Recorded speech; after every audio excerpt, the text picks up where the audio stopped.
Hello, welcome back to my channel. तर आज आपण बनवणार आहे चमचमीत असे पोटॅटो रोल्स। पहिल्यांदा आपण मैदा अर्धा किलो घ्यायचा, मग 2 ते 3 चमचे रवा, तेल सुद्धा 2 ते 3 चमचे घालायचं, चवीनुसार मीठ आणि हळद घालून व्यवस्थित पीठ मळून घ्यायचं आहे।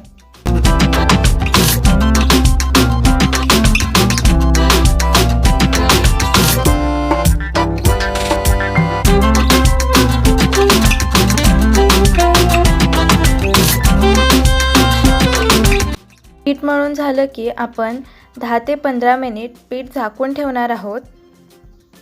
त्यानंतर आलं, लसूण, हिरवी मिरची आणि कोथिंबीर यांची पेस्ट करून घ्यायची आहे। आता आपण 3 ते 4 बटाटे शिजवून घेऊन ते मॅशरने मॅश करून घ्यायचे आहेत।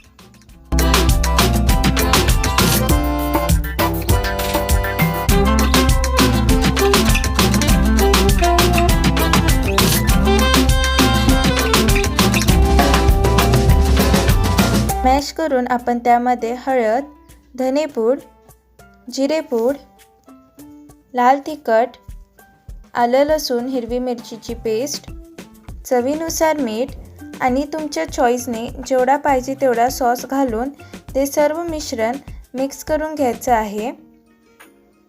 आता आपण झाकून ठेवलेल्या पिठाचे गोळे करून ते चपातीप्रमाणे लाटून घेणार आहोत। हे पोटॅटो रोल्स करायला खूप इझी आहेत। तुम्ही हे मुलांना टिफिनला देऊ शकता किंवा मुलांना असं काही चटपटीत खावंसं वाटलं तर तेव्हाही तुम्ही हे करून देऊ शकता। तर हे मिश्रण आपण लावून घ्यायचं आहे।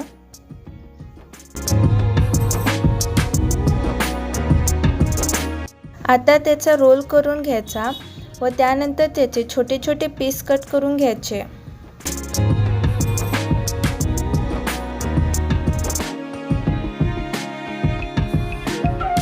आता आपण कॉर्नफ्लॉवरची पेस्ट करून घेणार आहोत।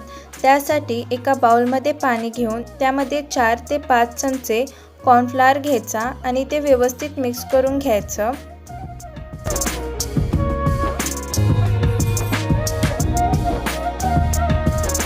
तुम्ही चवीनुसार थोडंसं मीठ सुद्धा टाकू शकता आणि तीळ घालून घ्यायचं आणि ही आपली कॉर्नफ्लॉवरची पेस्ट रेडी आहे।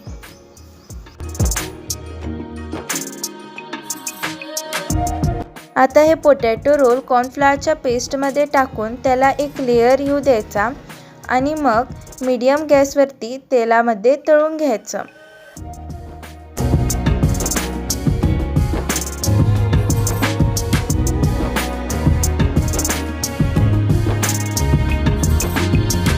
लाईट ब्राऊन कलर येऊपर्यंत आपण हे तळून घ्यायचं आहे। आता हे आपले पोटॅटो रोल्स रेडी आहेत। जर तुम्हाला माझी रेसिपी आवडली असेल तर माझ्या चॅनलला नक्की सबस्क्राईब करा आणि मला कमेंट करून सांगू शकता तुम्हाला नेक्स्ट कुठली रेसिपी पाहिजे, मी नक्की करून दाखवेन।